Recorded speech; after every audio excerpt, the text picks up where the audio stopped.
അങ്ങനെ finally romance എന്ന ചിത്രത്തിൻ്റെ ആദ്യ ഷോ ഇപ്പോൾ കേരളത്തിലെ വിവിധ തിയേറ്ററുകളിൽ അവസാനിച്ച് ചിത്രത്തിൻ്റെ ആദ്യ പ്രതികരണം പുറത്തുവന്നിരിക്കുകയാണ്.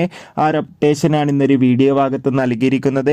വീഡിയോയിലേക്ക് മുൻപ് വീഡിയോ ലൈക്ക് ചെയ്യുക, ചാനൽ സബ്സ്ക്രൈബ് ചെയ്യുക. ഫെബ്രുവരി മാസം അങ്ങോട്ട് ധാരാളം ചിത്രങ്ങൾ OTT റിലീസ് ചെയ്യും. നമ്മുടെ ചാനൽ ഭാഗം പരിശോധിച്ചാൽ നിങ്ങൾക്ക് ആ വീഡിയോയ്ക്ക് കാണാൻ വേണ്ടി സാധിക്കുന്നതായിരിക്കും. അർജുൻ അശോകൻ, മഹിമ നമ്പ്യാർ, മാത്യൂസ് എന്നൊക്കെ പ്രധാന കഥാപാത്രങ്ങളായി ഇന്ന് റിലീസിനെത്തിയ ചിത്രമായിരുന്നു ബ്രൊമാൻസ്. എല്ലാ സിനിമാ പ്രേമികളും ഒരേപോലെ ചിത്രത്തിന്റെ റിലീസിനായി ഏറെ ആകാംക്ഷയോടെയായിരുന്നു കാത്തിരിക്കുന്നുണ്ടായിരുന്നത്. ഫൈനലി ചിത്രത്തിന്റെ ആദ്യ ഷോ ഇപ്പോൾ ഇതാ കേരളത്തിലെ വിവിധ തിയേറ്ററുകളിൽ അവസാനിക്കുമ്പോൾ ചിത്രത്തിന് മികച്ചൊരു പോസിറ്റീവ് റെസ്പോൺസ് ആണ് വന്നുകൊണ്ടിരിക്കുന്നത്.